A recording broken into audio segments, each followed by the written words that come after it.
আল্লাহ তাআলা বলেন, তোমরা কিয়ামতের কথা শুনে হাসাহাসি করো, তোমরা কিয়ামতকে বিশ্বাস করো না। কিয়ামত একদিন হবে, এইটা তোমাদের হাসির ব্যাপার। অথচ কবর যত কঠিন, কিয়ামত তার চেয়ে অনেক অনেক অনেক বেশি কঠিন। কিয়ামতের অনেক অবস্থা, তার একটা অবস্থা মানুষের পরনে কাপড় থাকবে না। কিয়ামতের অনেক অবস্থা, তার একটা অবস্থা মানুষকে তার কর্মকে দেখানো হবে। কিয়ামতের অনেক অবস্থা, তার একটা অবস্থা মানুষের কর্মকে পড়ার জন্য বলা হবে। সবাই নিজ নিজ কর্ম পড়বে আর বলবে, কি আশ্চর্য ধরনের খাতা, জীবনের ছোট বড় সব কিছু লেখা আছে। কিয়ামতের একটি অবস্থা, মাটি আপনার পক্ষে বিপক্ষে কথা বলবে। আপনি যেসব কর্ম করেছেন সেসব কর্মের কথা বিচারের মাঠে মাটি বলবে। রাসূল সাল্লাল্লাহু আলাইহি ওয়াসাল্লাম যেভাবে বলেছেন, আল্লাহ তাআলা যেভাবে বলেছেন, তাতে মানুষের মুখ বন্ধ থাকবে, সেলাই করা থাকবে, মানুষের হাত পা কথা বলবে, হাত পা তার পক্ষে বিপক্ষে সাক্ষী দিবে। বিচারের মাঠ অনেক অনেক অনেক জটিল জায়গা। কবর যত কঠিন, কিয়ামতের মাঠ তার চেয়ে অনেক অনেক অনেক বেশি কঠিন। কিয়ামত যত কঠিন, জাহান্নাম তার চেয়ে অনেক অনেক অনেক বেশি কঠিন। ইযা ওয়াকাফা উসমান আলা কবরিন, যখন উসমান রাদিয়াল্লাহু তাআলা আনহু কোনো কবরের পাশে দাঁড়াতেন, একটি হাত্তা ইয়াবুল্লা লিহিয়াতাহু, তখন তিনি কাঁদতেন, কাঁদতে কাঁদতে তার দাড়িকে ভিজিয়ে দিতেন। তাকে বলা হতো, তাজকুরুল জান্নাত ওয়ান নারা ফালা তাবকি ওয়া তাবকি মিন হাদা, আপনি তো জাহান্নামের কথা বলেন, জান্নাতের কথা বলেন, তখন তো এত কাঁদেন না, কিন্তু কবরের পাশে দাঁড়ালে কেন কাঁদেন? তিনি উত্তরে বললেন, আল্লাহর নবী বলেছেন, ইন্নাল কবর আউয়ালু মানজিল মিন মানাজিল আখিরাহ, নিশ্চয় কবর হচ্ছে মরার পরে প্রথম স্তর। ফাইন নাজা মিনহু ফাবাদা আইসার মিনহু, মানুষ যদি কবরে বেঁচে যায় তাহলে এর পরে যত স্তর আছে সব সহজ হয়ে যাবে। ওয়াইনা মেনজু মিনহু, আর যদি মানুষ কবরে না বাঁচে তাহলে এর পরে যত স্তর আছে আসাধ্য মিনহু, তার চেয়ে জটিল ও কঠিন হয়ে যাবে। কবর যত কঠিন, কিয়ামত তার চেয়ে অনেক অনেক অনেক বেশি কঠিন। কিয়ামত যত কঠিন, জাহান্নাম তার চেয়ে অনেক বেশি কঠিন। আবু হুরায়রা রাদিয়াল্লাহু তাআলা আনহু বলেন, রাসূল সাল্লাল্লাহু আলাইহি ওয়াসাল্লাম যখনই সালাতে সালাম ফিরতেন তখন এই দোয়াটি পড়তেন সালাম ফেরার পূর্বে, আল্লাহুম্মা ইন্নী আউযু বিকা মিন আযাবি জাহান্নাম, হে আল্লাহ, আমি তোমার কাছে বাঁচতে চাই জাহান্নামের শাস্তি হতে। আউযু বিকা মিন আযাবিল কবর, আমি তোমার কাছে বাঁচতে চাই কবরের শাস্তি হতে। আউযু বিকা মিন ফিতনাতিল মাসিহিদ দাজ্জাল, আমি তোমার কাছে বাঁচতে চাই দাজ্জালের ফিতনা হতে। আউযু বিকা মিনাল মাহি ওয়াল মামাত, আমি তোমার কাছে বাঁচতে চাই ইহকালের ফিতনা পরকালের ফিতনা হতে। আউযু বিকা মিনাল মাসামি ওয়াল মাগরাম, তোমার কাছে বাঁচতে চাই বড় পাপ হতে, তোমার কাছে বাঁচতে চাই ঋণ কর্জ হতে, তোমার কাছে বাঁচতে চাই বড় পাপ হতে, তোমার কাছে বাঁচতে চাই ঋণ কর্জ হতে।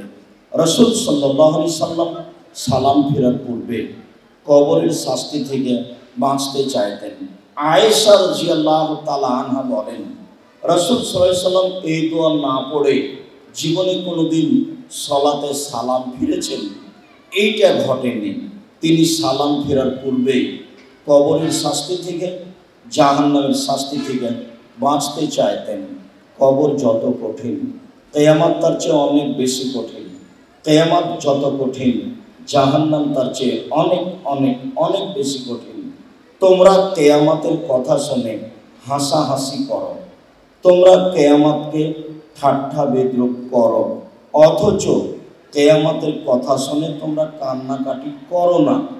কিয়ামতের বিবরণ শুনে জেনে কান্নাকাটি করা উচিত। আবু হুরায়রা রাদিয়াল্লাহু তাআলা আনহু বলেন, রাসূল সাল্লাল্লাহু আলাইহি ওয়াসাল্লাম বলেছেন যে সূরা কুব্বেরা আর সূরা ইনশিকাক আর সূরা ইনফিতার, এই সূরা তিনটে দেখতে দেখতে দেখতে আমার মাথার চুল পেকে গেল। আবার বলছেন, কেউ যদি কিয়ামতকে বাস্তব দেখতে চায়, যে আসলে কিয়ামত কেমন হবে, এইটা যদি কেউ বাস্তব দেখতে চায়, তাহলে সূরা কুব্বেরা, সূরা ইনফিতার, সূরা ইনশিকাক পড়তে হবে। পড়লেই কিয়ামতকে বাস্তব দেখা যাবে। কিয়ামত খুব কঠিন দিন। তোমরা কিয়ামতের কথা শুনে হাসাহাসি করো, কান্নাকাটি করো না, অথচ তোমাদের কান্নাকাটি করা উচিত।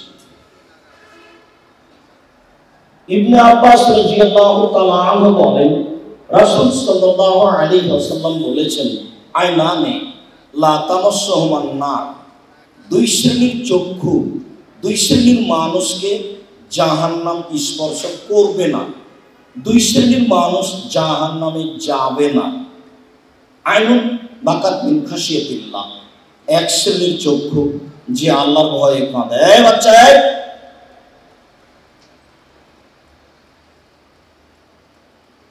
যে পাশে বাচ্চা থাকলে তাদের সামলানোর চেষ্টা করবেন।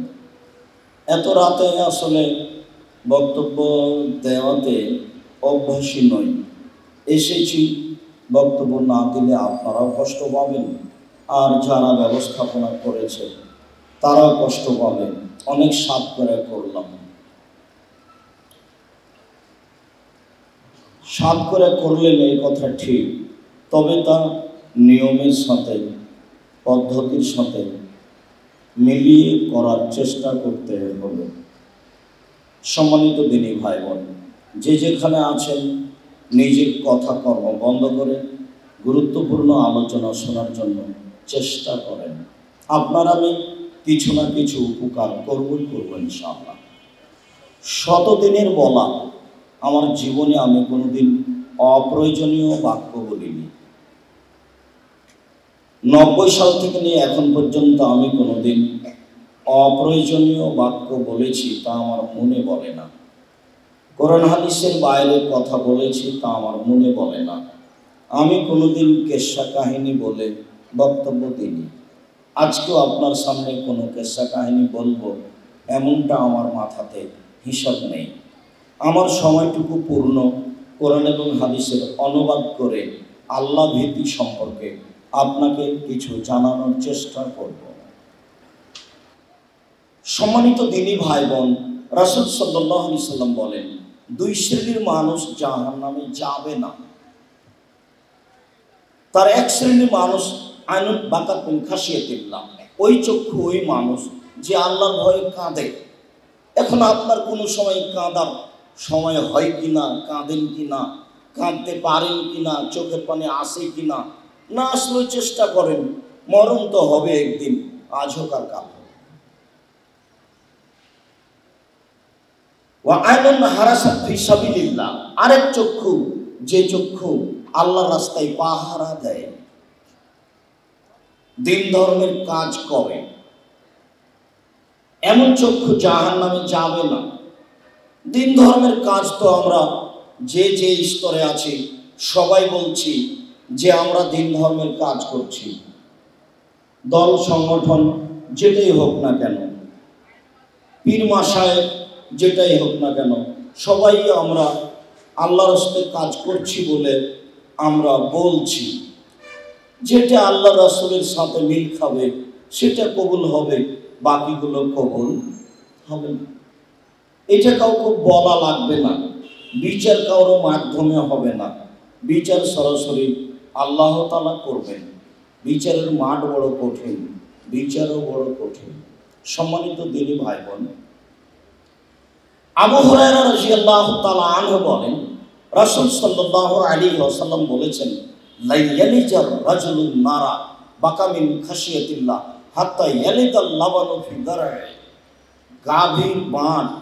গাভীর বান থেকে দুধ বের করে ভিতরে ঢোকানো যায় না, যেমন আল্লাহর ভয়ে কাঁদে যে সে জাহান্নামে যাবে না, তেমন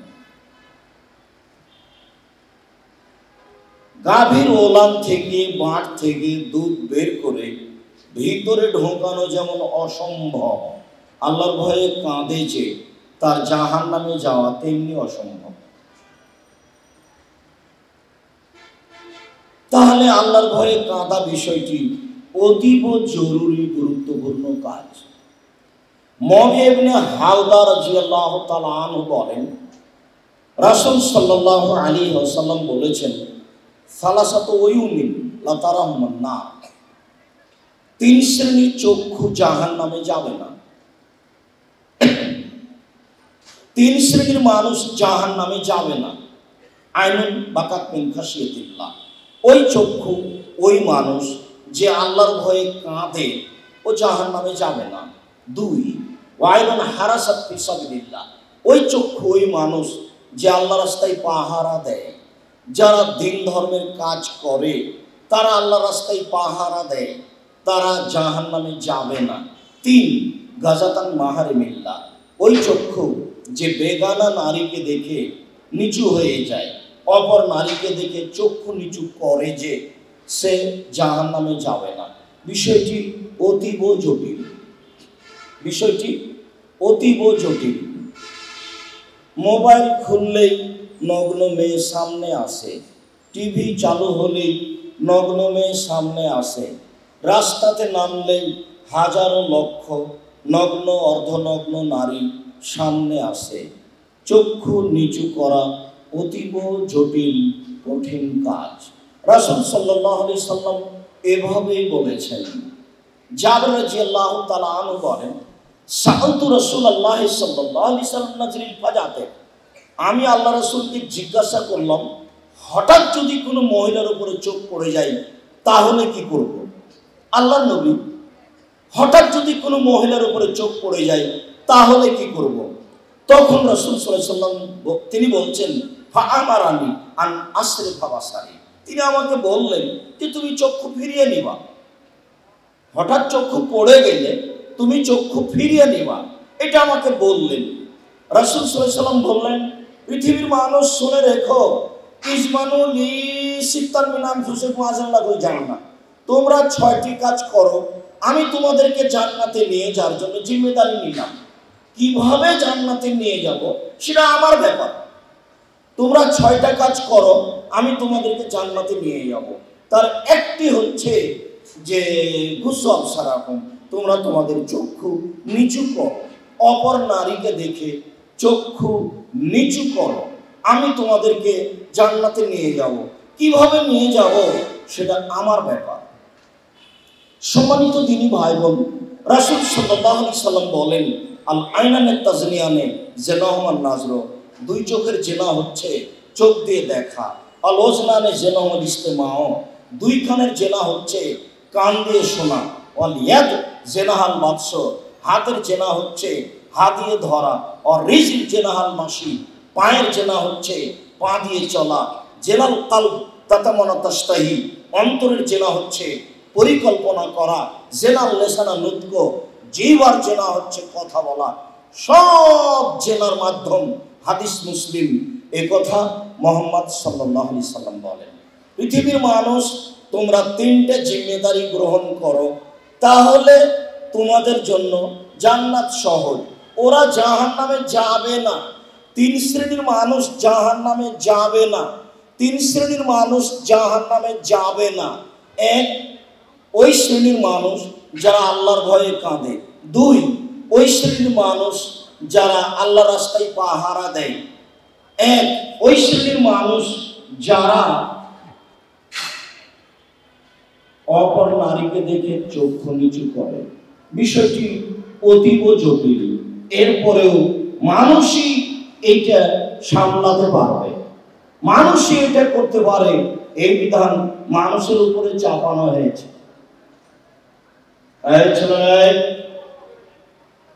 দেখো তো, কোন প্রয়োজনীয় কাজ এখন করার চেষ্টা করবেন না। আমি আল্লাহর নবীর হাদিস অনুবাদ করব আর আপনি নিজের কাজ করবেন, এই ঘৃণিত কাজ অন্তত আমাকে দেখাবেন না।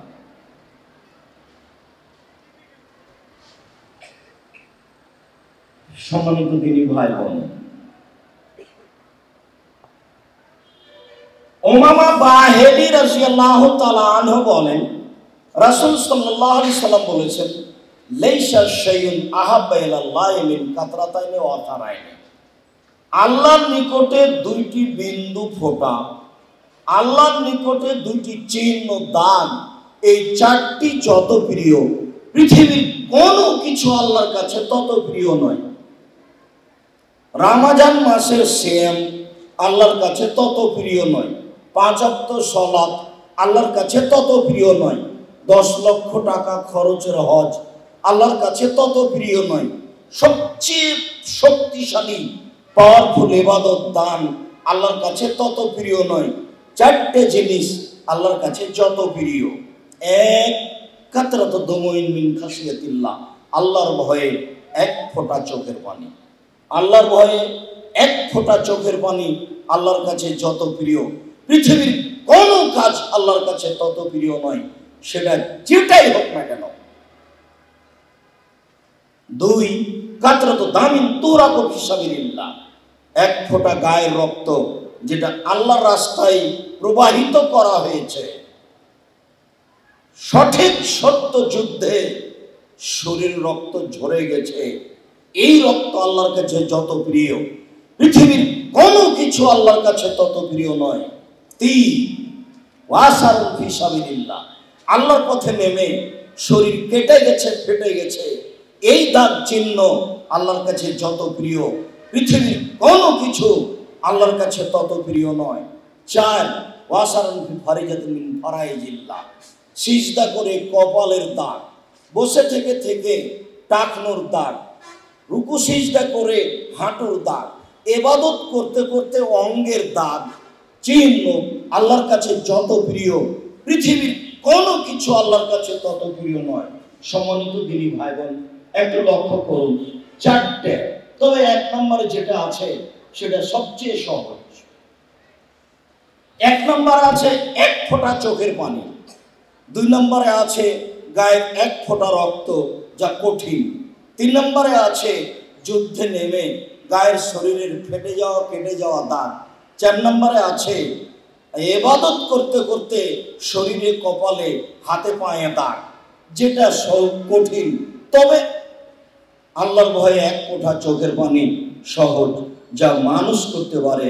সম্মানিত দিনী ভাই বোন, আনাস রাদিয়াল্লাহু তাআলা আনহু বলেন, খাতাবা রাসূলুল্লাহ সাল্লাল্লাহু আলাইহি সাল্লাম খুতবাতান মা সামিতু মিসলাহা কাত্ত, একদা আল্লাহর নবী বক্তব্য দিলেন, আমার জীবনে এত দামি গুরুত্বপূর্ণ বক্তব্য কখনো শুনিনি, এরকম বক্তব্য আমি কোনোদিন শুনিনি। তিনি বক্তব্যে বললেন, লা তা'লামুনা মা আ'লামু লা বাকাইতুম কাসীরা ওয়া লা যাহিবতুম কালিলা, পৃথিবীর মানুষ আমি আল্লাহকে যেভাবে চিনি তোমরা যদি চিনতে, পৃথিবীর মানুষ আমি আল্লাহকে যেভাবে জানি তোমরা যদি জানতে, পৃথিবীর মানুষ আমি আল্লাহকে যেভাবে চিনি তোমরা যদি চিনতে, পৃথিবীর মানুষ আমি আল্লাহকে যেভাবে জানি তোমরা যদি জানতে, বেশি বেশি কাঁদতে, কম কম হাসতে। যারা এখানে বসে আছে একটু নিজেকে বলে দেখি তো, কান্নার সময়টা আপনার কেমন? গত রাতে কান্নাকাটি কি হয়েছে? তার আগের রাতে, এই সপ্তাহে, এই মাসে, এই বছরে? তাহলে কি আসলে আল্লাহকে চিনি না? বক্তব্য তো নিয়মিত শুনছি, বক্তব্যই যে কি শুনছি সেটাও তো একটা বিবেচনার ব্যাপার। বক্তব্য তো শুনি যে অনেক সময় হুজুর অনেক কাঁদায়, একেবারে ওই কারবালার কাহিনী বলে চোখের পানি ঝরাতে ঝরাতে একবারে কাপড় ভিজে গেল, আবার হাসিও হলো। তো তাহলে কান্না কোনটা? পৃথিবীর মানুষ, তোমরা যদি আল্লাহকে জানতে, আমি যেভাবে জানি, পৃথিবীর মানুষ তোমরা যদি আল্লাহকে চিনতে, আমি যেভাবে চিনি, তাহলে বেশি বেশি কাঁদতে, কম কম হাসতে। এই বাক্যের সারমর্ম আপনার কাছে কি? এই বাক্য রাসূল সাল্লাল্লাহু আলাইহি সাল্লাম আজ থেকে নিয়ে 1450 বছর পূর্বে বলেছে, হাদিসে আছে। এদেশে একটা বই পাওয়া যায়, উপদেশ, নাম শুনেছেন কি না? বইয়ের নাম হলো উপদেশ। ওই বইয়ে একটা আলোচনা আছে আল্লাহ ভীতি, ওই বইয়ে একটা আলোচনা আছে আল্লাহ ভরসা।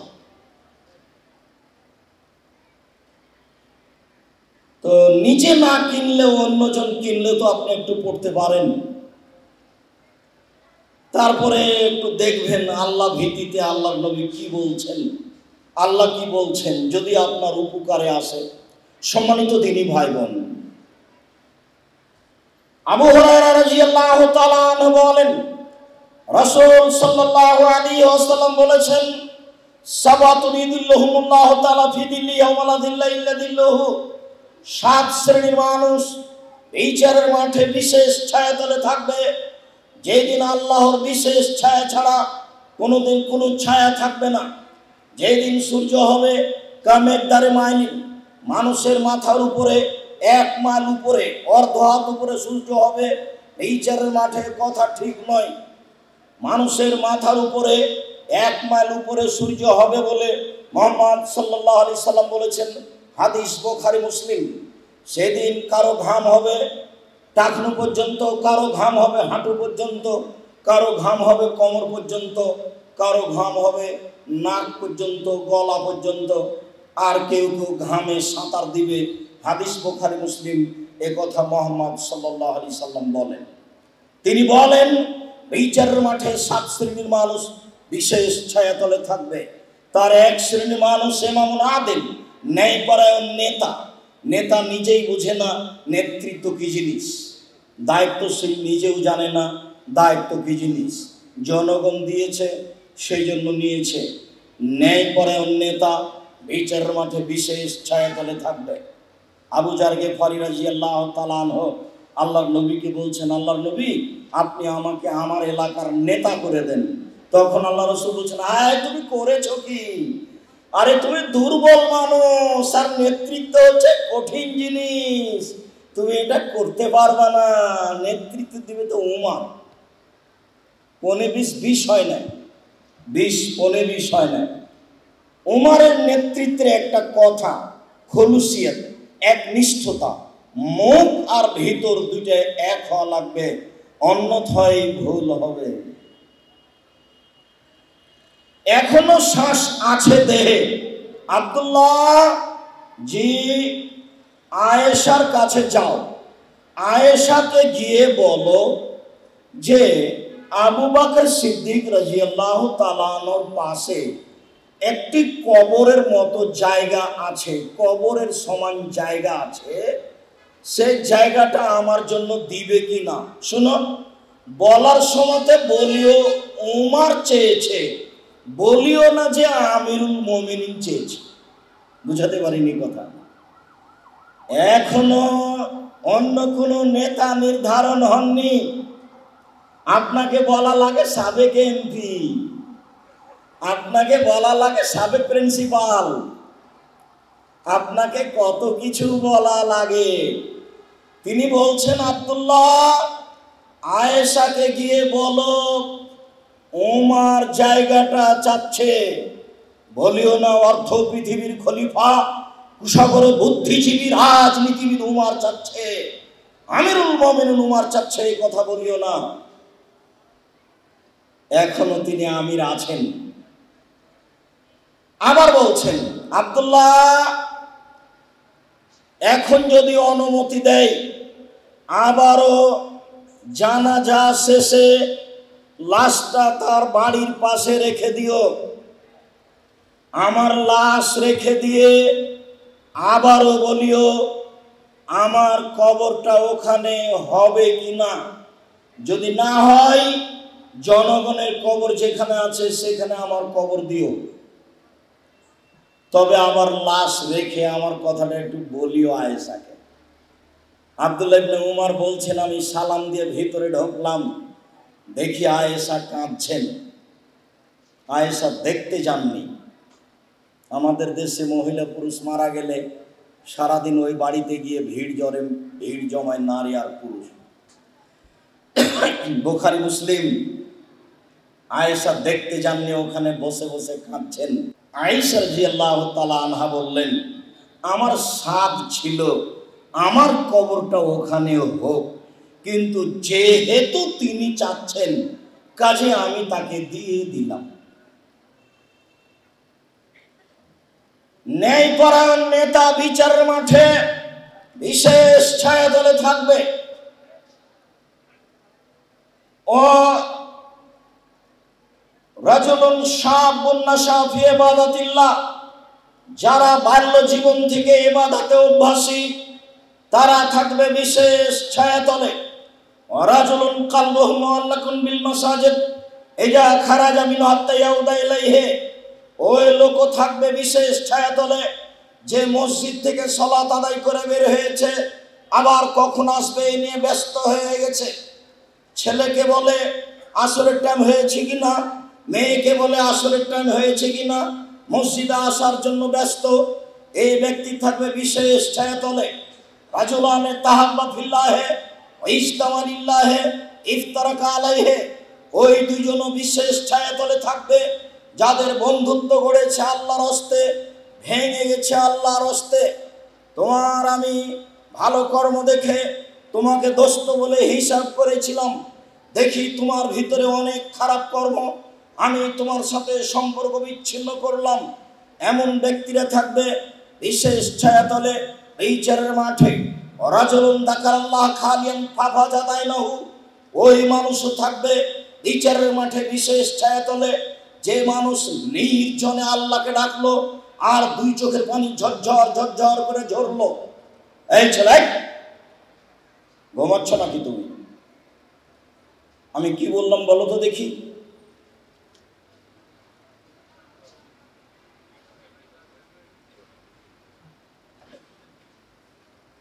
মনে থাকবে কি বললাম? আবারও বলছি, নির্জনে আপনি আল্লাহকে ডাকছিলেন, ডাকতে ডাকতে দুই চোখে পানি চলে আসলো। নির্জনে ডাকতে হবে, একাই, ঘর বন্ধ করে দিয়ে। ঘরে যেন হঠাৎ কেউ ঢুকতে না পারে।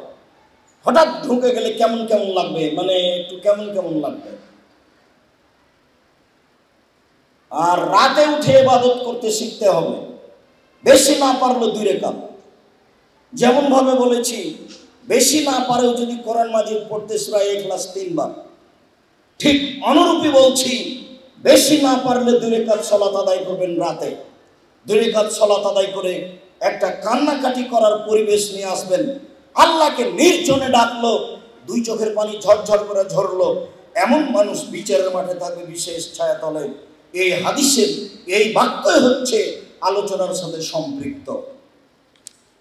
ওয়ারাজুলুন দাআতু ইমরাতুন যাতু হাসাবিন ওয়া জামালিন, ওই লোকও থাকবে বিশেষ ছায়াতলে বিচারের মাঠে যাকে সুন্দরী সম্ভ্রান্ত পরিবারের যুবতী মেয়ে জেনার জন্য ডাক দিল, তখন সে বলল, ইন্নী আখাফুল্লাহ, আমি আল্লাহকে ভয় করি। পৃথিবীর যুবক যুবতী শুনে রাখো, দিনী ভাই বোন শুনে রাখেন, আপনারা কেউ যদি এরকম সময় বলতে পারেন আমি আল্লাহকে ভয় করি, তাহলে আল্লাহ আপনার সাথে ওয়াদা করেছেন, অনাহান নাফসা আনিল হাওয়া ফাইনাল জান্নাতা হিয়াল মাওয়া। পৃথিবীর মানুষ মনে রাখো, তোমরা যারা অশ্লীল কাজ বন্ধ করতে পারবে, আমি আল্লাহ তোমাদেরকে জান্নাতুল মাওয়া দিয়ে দিলাম। পৃথিবীর মানুষ শুনে রেখো, যারা অশ্লীল কাজ বন্ধ করতে পারবে, আমি আল্লাহ তোমাদেরকে জান্নাতুল মাওয়া দিয়ে দিলাম। আমি মানুষের সাথে ওয়াদাবদ্ধ, যারা অশ্লীল কাজ বন্ধ করতে পারবে, আমি জান্নাতুল মাওয়া তাদের জন্য প্রস্তুত করেছি। সম্মানিত দিনী ভাই বোন, সে পরের বাক্যে রাসূল সাল্লাল্লাহু আলাইহি সাল্লাম বললেন, ওয়া রাজুলুন তাসাদ্দাকা বিসাদাকাতিন ফাফাহা হাত্তা লা তা'মালু শিমালুহু মা তুনফিকু ইয়ামিনুহু। দান করলো, গোপনে করলো, ডান হাত করলো, বাম হাত জানতে পারলো না। তার মানে গোপনে দান করলো, সেই মানুষ থাকবে বিচারের মাঠে বিশেষ ছায়াতলে। প্রকাশ্যে দানের জন্য আল্লাহ বলেছেন, আল্লাহ নবী বলেছেন, তবে গোপনে যে ফল আছে প্রকাশ্যে সে ফল নেই, এই কথাই ঠিক। বিশেষ ছায়াতলে থাকার সুযোগ হবে গোপনে দান করতে পারলে। পৃথিবীতে সবচেয়ে শক্তিশালী, ক্ষমতাধর, পাওয়ারফুল ইবাদত হলো দান। দানের চেয়ে পৃথিবীতে কোনো শক্তিশালী, ক্ষমতাধর, পাওয়ারফুল কোনো ইবাদত আছে আমি আব্দুর রাজ্জাক বিন ইউসুফ তা জানি না।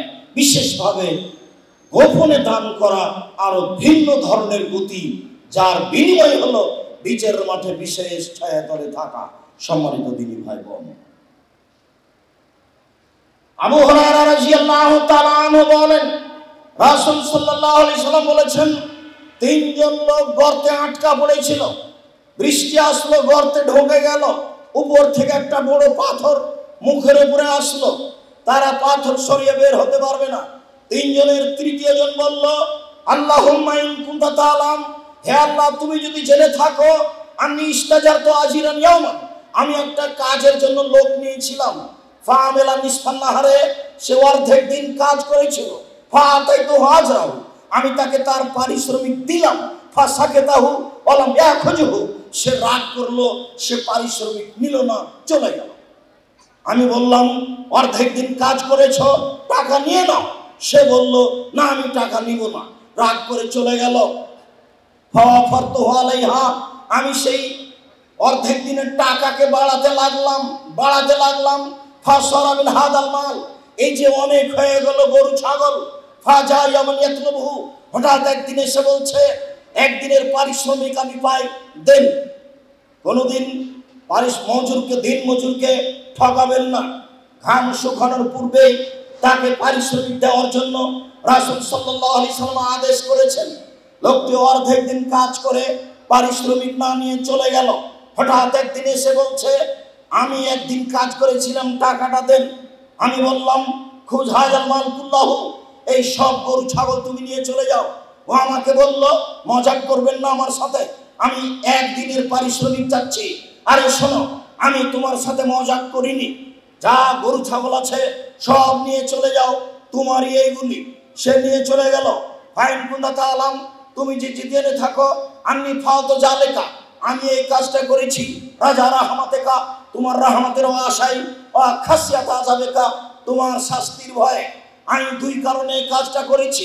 এই দিয়ে আমি তোমার রহমত পেতে চাই, এই দিয়ে আমি তোমাকে ভয় করি, এটা দেখাতে চাই আমি মানুষের একদিনের পারিশ্রমিকের ক্ষতি করিনি, এই ভয়ে আমি করেছি।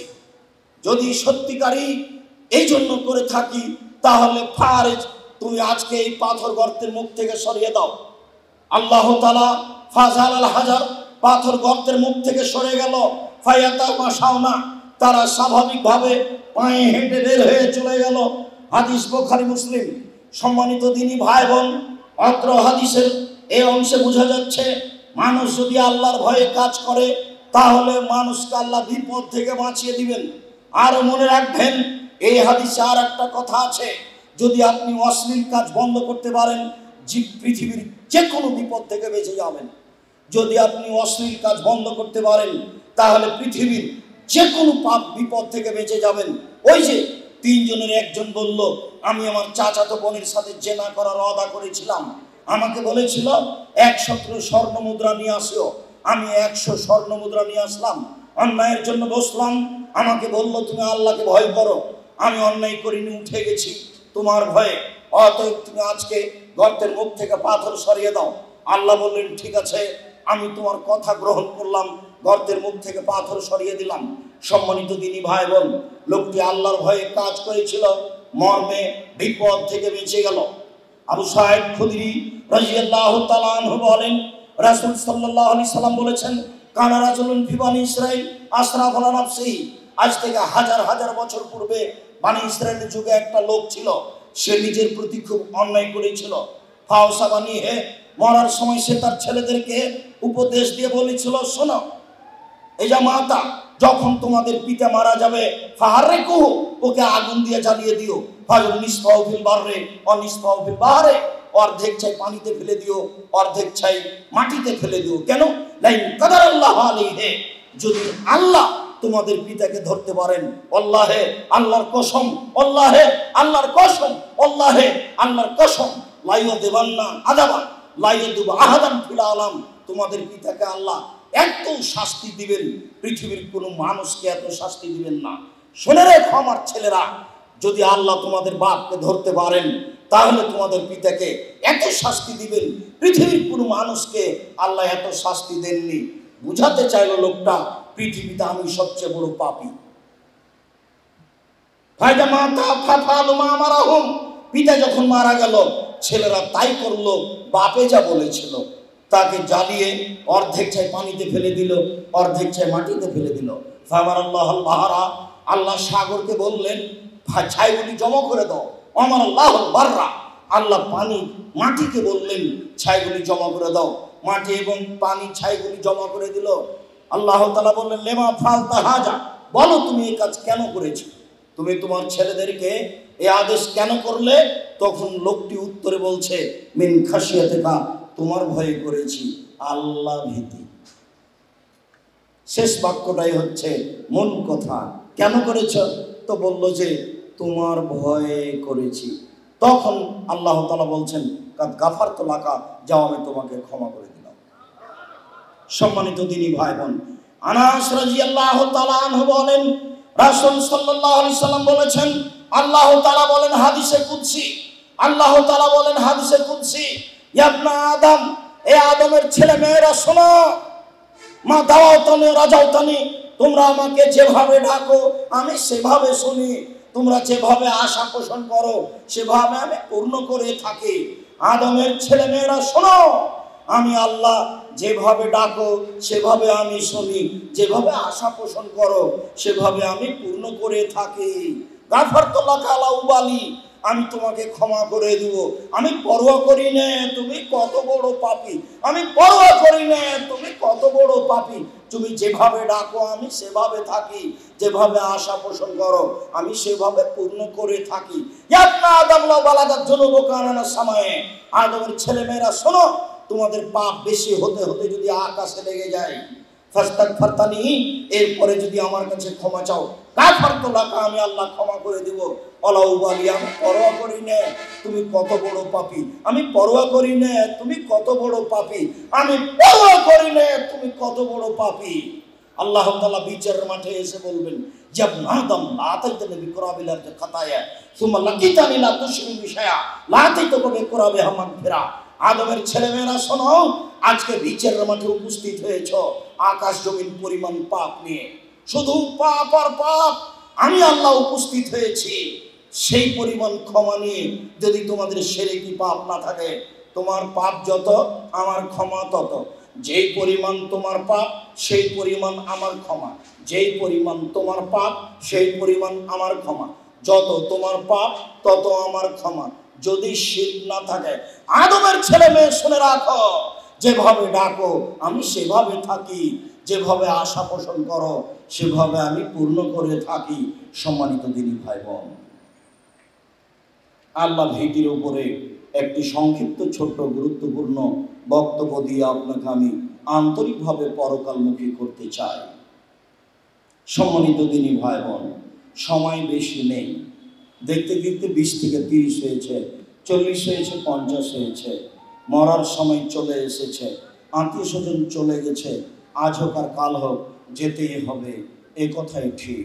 আপনার সাথে আমার জরুরি উপদেশ, এক, মানুষের জীবনে সবচেয়ে গুরুত্বপূর্ণ ব্যতিক্রম ভিন্ন ধরনের কাজ হলো 5 ওয়াক্ত সালাত। মানুষের জীবনের চেয়ে কোনো জরুরি কাজ নেই, কেননা সব ইবাদত নির্ভর করে সালাতের উপরে। মানুষের জীবনে সবচেয়ে গুরুত্বপূর্ণ কাজ হলো বৈধ রুজি। মানুষের জীবনে সবচেয়ে গুরুত্বপূর্ণ কাজ হলো কোরআন মাজিদ তেলাওয়াত করা। মানুষের জীবনে সবচেয়ে গুরুত্বপূর্ণ কাজ হলো দুইজন যেখানে বসে আছে সেখানে না বসা। দুইজন যেখানে বসে আছে, এ বাচ্চা ওখান থেকে তুমি কার সাথে কথা বলছো? দুইজন বসে একটা বদনাম করছে, আপনি ওখানে ঢুকে বললেন হ্যাঁ আপনি ঠিক বলেছেন। বলেন তো এর মাপ কত দূর গেছে? সারা জীবন যা তাহাজ্জুদ পড়েছেন সব যদি একদিকে দেন, আর এই বাক্যটা হ্যাঁ তুমি ঠিক বলেছো, এইটা যদি একদিকে দেন, তাহলে এটার পাল্লা ভারী হয়ে যাবে। আব্দুর রাজ্জাক সাহেব প্রমাণ দেখবেন। আয়েশা রাদিয়াল্লাহু তাআলা আনহা বলেন, আরে বলেন কি, একটা ওই এর সাফিয়া একটা খাটো মহিলা, ওটা ইহুদি ঘরের মেয়ে, এত তার প্রশংসা করেন কেন? নিজেকে বলতে চাইলেন আমি তো উঁচু লম্বা হালকা পাতলা মেয়ে, সুন্দরী মহিলা, যা বুখারীর হাদিসে এসেছে। উমর রাদিয়াল্লাহু তাআলা আনহু বলেন, দেখো মা হাফসা, সুন্দরী মহিলার পাল্লায় পড়ে তুমি নিজেকে হারায়ো না। সুন্দরী মহিলার উপরে মানুষ কিছু আগ্রহী হতে পারে। তার মানে মুহাম্মদ সাল্লাল্লাহু আলাইহি সাল্লাম তার সুন্দরতার কারণে তোমার চেয়ে আয়েশাকে বেশি ভালোবাসতে পারে। হিংসায় পড়ে চলে যায়ও না, নিজেকে হারিয়ে দিও না। ওই মহিলা আয়েশা রাদিয়াল্লাহু তাআলা আনহা বলেন, আরে ও তো খাটো মহিলা, তার আপনি এত প্রশংসা করেন কেন? আবার ও তো ইহুদি ঘরের মহিলা। কথা শুনে আল্লাহ রাসূল বলছেন, আয়েশা শোনো, লাকা কুলতে কালেমাতা, তুমি এমন একটা বাক্য বলেছ, লা মুজিজাত বাহারে লা মাজিজাতু, যদি এটা সাগরে ফেলে দেওয়া হয় তাহলে সাগরের পানি ঘোলা হয়ে যাবে। সাগরে কি 2-3 বালতি পানি আছে? যদি লোহিত সাগরে ফেলে দেওয়া হয় তাহলে সাগরের পানি ঘোলা হয়ে যাবে। কথাটা কি? আটলান্টিক মহাসাগরে যদি বাক্যটা ফেলে দেওয়া হয় তাহলে আটলান্টিক মহাসাগরের পানি ঘোলা হয়ে যাবে। বাক্যটা কি? বাক্যটা হলো, আরো তো খাটো মহিলা। বাক্যটা কি বলেন তো? ও তো খাটো মহিলা, তার এত প্রশংসা কেন? এই তো কথা। আপনি ওরা দুইজন বদনাম করছো আর একজনের, তখন আপনি বললেন যে হ্যাঁ ঠিক বলেছ। এইটার উত্তর কি? এইটা থেকে বাঁচবেন কি করে? এর পরিধি কত আপনি কোনোদিন বিবেচনা করেছেন? সম্মানিত দিনী ভাই বোন, এক, কখনো 5 ওয়াক্ত সালাত ছাড়বেন না। 2, বৈধ রুজি উপার্জন করবেন। চকলেট দিয়ে ব্যবসা শুরু করেন, 30 বছর লাগবে ধনী হতে। ব্যাংক থেকে লোন নিয়ে ব্যবসা চালু করবেন না। 3, কোরআন মাজিদ তেলাওয়াত করতে হবে 24 ঘন্টায় অন্তত একবার, অন্তত সূরা ইখলাস 3 বার। 4, জরুরি প্রয়োজন ছাড়া 2 জন যেখানে বসে আছে সেখানে বসবেন না। 5, পরিবারের উপরে কঠোর হবেন। চোখ যেভাবে ঘুরে বউ সেভাবে চলে, তার নাম ক্ষমতা। চোখ যেভাবে চলে বউ সেভাবে, চোখ যেভাবে ঘুরে বউ সেভাবে চলে, তার নাম ক্ষমতা। সম্মানিত দিনী বোন, আপনি 4টা কাজ করতে পারলে জান্নাতের সব দরজা খোলা। 1, 5 ওয়াক্ত সালাত। 2, রমজান মাসে রোজা। 3, স্বামীকে মেনে চলা। 4, জেনায় লিপ্ত না হওয়া। এই 4টা কাজ আপনি করতে পারলে জান্নাতের আপনার সব দরজা খোলা। 4, জেনা যদি ঘটে গিয়ে থাকে তাহলে তওবা করেন, যে পাপ হয়েছে ওটা পাল্টা নেকি হয়ে যাবে। 3, স্বামীকে মেনেই চলতে হবে, তিতে লাগলেও মিঠা লাগলেও। আপনার স্বামী আপনাকে গালি দেয় এ কথাই ঠিক, আপনার স্বামী আপনাকে মারে এ কথাই ঠিক, আপনার স্বামীর মুখ খারাপ এ কথাই ঠিক। এরপরে আমি আপনার দিনী ভাই আপনাকে অনুরোধ জানাচ্ছি, আপনি স্বামীকে মেনে নেন, তার সাথে কথা বলেন। 10 দিন 15 দিন কথা বলবেন না। রান্না করে ভাত মেয়ের হাত দিয়ে পাঠাবেন। 1 গ্লাস পানি দিলে এইভাবে রেখে দিবেন, আরেকদিকে মুখ করে এইভাবে সংসার করিয়েন না। আমার অনুরোধ, আপনি মেনে নেন। আমি আপনার দিনী ভাই আপনাকে পরামর্শ দিচ্ছি, অনুরোধ জানাচ্ছি। শেষ পর্যন্ত যদি স্বামীর সাথে চলতে না পারেন তাহলে তাকে খোলা তালাক করে দেন। এইভাবে কথা বন্ধ করে সংসার চালায়েন না। যে কোনো স্বামীকে যে কোনো মহিলা খোলা করতে পারে, কোনো সমস্যা নেই। আমি আমার স্বামীর ভাত খাবো না, চেয়ারম্যান সাহেব বিচ্ছিন্ন হওয়ার ব্যবস্থা করে দেন। আপনি যেদিন খোলা তালাক লিখা হবে তার 30 দিন পরে অন্য জায়গাতে বিবাহ বসতে পারবেন, কোনো সমস্যা নেই। তবে আপনাকে আমি এই স্বামীকে মেনে নিয়ে চলার জন্য অনুরোধ জানাচ্ছি। আর আপনার জন্য 5টা কথা থাকলো। 1, যে মানের খাচ্ছেন সে মানের খাওয়াবেন। 2, যে মানের পড়ছেন সে মানের পড়াবেন। 3, কটু কথা বলবেন না, গালি দিবেন না। পৃথিবীতে সবচেয়ে শান্তি তৃপ্তির বস্তু হচ্ছে স্ত্রী। স্বর্ণ দিয়ে ঘর বানালেও শান্তি হবে না স্ত্রী ছাড়া। মখমল চাদর বিছালে বিছানায় শান্তি হবে না স্ত্রী ছাড়া। স্ত্রীর ওপর দিয়ে পৃথিবীতে শান্তি তৃপ্তির কোনো জিনিস নেই। মর্মে কটু কথা বলিয়েন না, ঠোঁট কালো বলবেন না, রং কালো বলবেন না, শুধু প্রশংসা করবেন। বলবেন তোমার মতো কোনো নারী দেখি না, তাহলে সারা রাত আপনার পা টিপে দিবে, সেবা করে দিবে। একবার যদি কটু কথা বলেন তাহলে আর আপনাকে ভালোবাসবে না। বুদ্ধি কম, আপনার কাছে একটু শুধু প্রশংসা পেতে চাই। 4, মুখের উপরে মারবেন না। 5, নিজের বাড়ি ছাড়া কোথাও যেতে দিবেন না। চাচির বাড়ি যেতে দিবেন না, খালার বাড়ি যেতে দিবেন না, বোনের বাড়ি যেতে দিবেন না, মায়ের বাড়ি যেতে পাবে না। জরুরি প্রয়োজন ছাড়া বাড়ি ত্যাগ করতে পারে না। বাজার করা তো বহু দূরের কথা। কাপুরুষ আপনি, বউ বাজার করে আপনি বাড়িতে থাকেন, ছি ছি, আপনাকে খারাপ লাগে না? বউ বাজারে যাই কেন? এখনো আপনার বউ আপনার মেয়ে বাজারে কই? আমরা তো যাই না, তবু তো আমরা আছি দুনিয়াতে, চলে তো আমাদের। কই আমরা তো হাটে বাজারে যাই না, আমরা তো আছি দুনিয়াতে, চলে তো। বাজারে না গিয়ে চলে তো, চলছে তো। আপনাকে তো আমি বলেছি, আপনি আসেন বাসায় 3 মাস থাকেন, সরিষার সম পরিমাণ পর্দার ব্যতিক্রম দেখা গেলে জাতির সামনে কথা বলবো না। আমরা তো বেঁচে আছি পৃথিবীতে, চলে তো। আপনার চলে না কেন? বউ হিসাবে কাপুরুষ আপনি। কেন আপনার বউ আপনার মেয়ে বাজারে যাবে? অসম্ভব হতে পারে না। কিভাবে আপনি সংসার পরিচালনা করেন? আপনি একটা কাপড় কিনে নিয়ে এসেছেন, আপনার স্ত্রী কাপড়ে হাত দিয়ে বলছে কি যে মোটা কাপড় নিয়ে এসেছে। এরকম করবে কেন? আপনার স্ত্রী বলতে শিখবে যাহাই আনিয়েছেন তাহাই ভালোবাসি, আমার কোনো আপত্তি নাই, আপনার ভালো আমার ভালো। তাহলে শান্তি তৃপ্তি পাওয়া যাবে। লবণ ভাতেও খুশি আছি, গোস্ত ভাতেও পোলাতেও খুশি আছি, যাহাই খাওয়াবেন তাহাতেই খুশি আছি। নিজেকে আমাকে আপনার পায়ের নিচে সেবায় রেখে জীবন অতিবাহিত করতে চাই। আপনার সেবায় আমার জান্নাত রয়েছে, এটাই আমি চাই। আমি আপত্তি করে সংসারে সমস্যা ঘটাতে প্রস্তুত নই। এইভাবে তাকে বলতে হবে, আপনাকে করতে হবে। কেন সে বাজারে যাবে? যাবে কেন? কেন বাজারে যাবে? বাজারে যেতে পাবে না, জরুরি ঘোষণা, কারফিউ জারি থাকবে বাড়িতে। সম্মানিত দিনী ভাই বোন, আলোচনার শেষে এসে যা আপনাদেরকে জানিয়ে থাকি, আমার মনে বড় সাধ।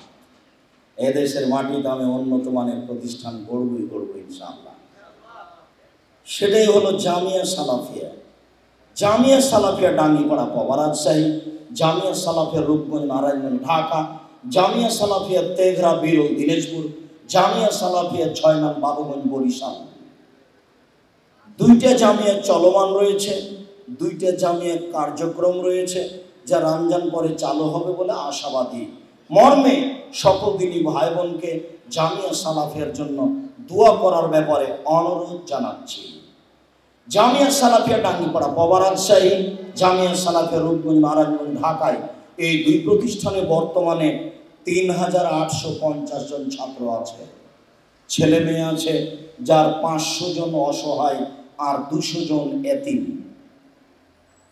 যেসব শিক্ষক শিক্ষিকাদের বেতন লাগে 19,50,000, প্রায় 20 লক্ষ টাকা প্রতি মাসে বেতন লাগে। জামিয়া সালাফিয়া হাটাবো বীরহাটাবো রূপগঞ্জ নারায়ণগঞ্জ ঢাকা, এখানে 600 শতক জমি কিনবো বলে আমরা আশা করছি। প্রায় 300 শতক হয়ে গেছে, আরও 300-350 শতক আমরা কিনবো বলে আশা করছি ইনশাআল্লাহ। অত্র প্রতিষ্ঠানটি প্রায় 50 বিঘা জমির উপরে অবস্থিত হবে বলে আমরা আশাবাদী। এখানে একটা মসজিদ তৈরি করতে হবে, যার একতলায় 10,000 মানুষ একসাথে সালাত আদায় করতে পারবে, যেটা বাংলাদেশে সঠিক আকীদা আদর্শের সবচেয়ে বড় মসজিদ হবে বলে আমরা আশাবাদী। বাইতুল হাম জামে মসজিদ, নিরাশার কিছু নেই। বাইতুল হাম জামে মসজিদ যেটা ডাঙ্গিপাড়া পাওয়া রাজশাহী, যার একতলায় 3000 মুসল্লি ধরে, সেটা তো 2 তলা হয়ে গেছে দেখতে দেখতে। আপনি মনে হয় 10 টাকাও দেননি, তাই না? ওর খরচ এখন পর্যন্ত হয়েছে 10 কোটি টাকা। আপনার টাকা আছে কিনা আমি জানি না, আপনার টাকা ছাড়াও জামিয়া সালাফিয়া হয়ে যাবে, তবে আমি চাই না যে হয়ে যাক। পতিতালয়ের মহিলা যদি কুকুরকে পানি পান করে জান্নাত পেতে পারে, তাহলে জামিয়া সালাফিয়া এদেশের সঠিক আকীদার প্রতিষ্ঠান। আপনার 10টা টাকা থাকলে এই টাকার বিনিময়ে আপনার জান্নাত হতে পারে। আমি জাতির সামনে এই কথা বলে যাচ্ছি, জাতি যেন না বলে যে আব্দুল রাজ্জাক সাহেব জামিয়া সালাফিয়া এরকম করার চেষ্টা করেছে, আমাদেরকে বলেনি। সম্মানিত দিনী ভাই বোন, আমি নিজেকে জাতীয় সম্পদ মনে করিনি, আমি বলেছি আমি কচুর পাতার পানি। আমি জাতিকে বলেছি জাতীয় সম্পদ জামিয়া সালাফিয়া ডাঙ্গিপাড়া পাওয়া রাজশাহী, জাতীয় সম্পদ জামিয়া সালাফিয়া রূপগঞ্জ নারায়ণগঞ্জ ঢাকা, জাতীয় সম্পদ হচ্ছে মাসিকা নীতিশাম পত্রিকা, যার 10 জন হচ্ছে মুফতি, যার 10 জন হচ্ছে গবেষক সদস্য, যার গবেষণাগারে ভিন্ন ব্যতিক্রম পত্রিকা 50টা প্রশ্নের উত্তর দিয়ে চলে, মাসিকা নীতিশাম পত্রিকা। জাতির জন্য জাতীয় সম্পদ হিসেবে বলে যাচ্ছি। আমি খাকসার সাধারণ মানুষ, আমাকে সিলেটের মাটিতে আঘাত করা হয়েছে, তাই আমি বিচার চাইব, নিজেকে জাতীয় সম্পদ মনে করব, আমি তা কখনো মনে করিনি। আমি বলেছি আমি প্রচুর পাতার পানি টলমল টলমল করি, কখন পড়ে যায়, কেননা আমার কোনো সাংগঠনিক ক্ষমতা নেই, আমার কোনো দলীয় ক্ষমতা নেই, আমার কোনো বংশীয় ক্ষমতা নেই, আমার কোনো অর্থ সম্পদ নেই, আমি একজন নিঃস্ব মানুষ। এই দেশের মাটিতে আমি উন্নত মানের প্রতিষ্ঠান করবই করবো ইনশাআল্লাহ, যেখানে ছেলেমেয়েরা বাংলা, ইংরেজি, আরবি উন্নত মানের শিক্ষা অর্জন করে জাতির অন্যায়ের বিরুদ্ধে লড়বে মুখে কলমে মিডিয়ায়, ইনশাআল্লাহ করবই করব। এই দেশের মাটিতে উন্নত মানের প্রতিষ্ঠান, সবচেয়ে বড় মসজিদ হবেই হবে ইনশাআল্লাহ, হবেই হবে, নিশ্চিত হবে, অবধারিত হবে, হবেই হবে ইনশাআল্লাহ। কিভাবে হবে তা আমি জানি না, তবে হবে নিশ্চিত ইনশাআল্লাহ। আমার হাতে টাকা নেই, এ কথাই সত্য। প্রতিষ্ঠান এখানে গড়বে, এই কথা সত্য। একে ঠেকিয়ে রাখার কোনো পথ নেই, যার জন্য সকল দিনী ভাই বোনকে মনটা প্রশস্ত করে সংকীর্ণ না হয়ে জামিয়া সালাফিয়াকে দেখার জন্য অনুরোধ জানাচ্ছি। সম্মানিত দিনী ভাই বোন, জামিয়া সালাফিয়ার জন্য দোয়া করবেন, জামিয়া সালাফিয়ার জন্য দানের হাত প্রশস্ত করবেন। সকল দিনী ভাই বোনকে আল্লাহ ভীতির উপরে বক্তব্য রেখে পরকালমুখী হওয়ার জন্য অনুরোধ জানাচ্ছি। সকল দিনী ভাই বোনকে জামিয়া সালাফিয়ার জন্য দোয়া করার ব্যাপারে অনুরোধ জানাচ্ছি। পৃথিবীর সকল মুসলিম দিনী ভাই বোনকে জামিয়া সালাফিয়া জাতীয় সম্পদ মনে করে তাকে মূল্যায়ন করার জন্য অনুরোধ জানাচ্ছি। সকল দিনী ভাই বোনের উপরে জামিয়া সালাফিয়ার ব্যাপারে এক বিশেষ গুরুত্ব আরোপ করে আমার আলোচনা আপাতত এখানে শেষ করলাম। সুবহানাকা আল্লাহুম্মা ওয়া বিহামদিকা আশহাদু আল্লা ইলাহা ইল্লা আনতা আস্তাগফিরুকা ওয়া আতুবু ইলাইক। আসসালামু আলাইকুম।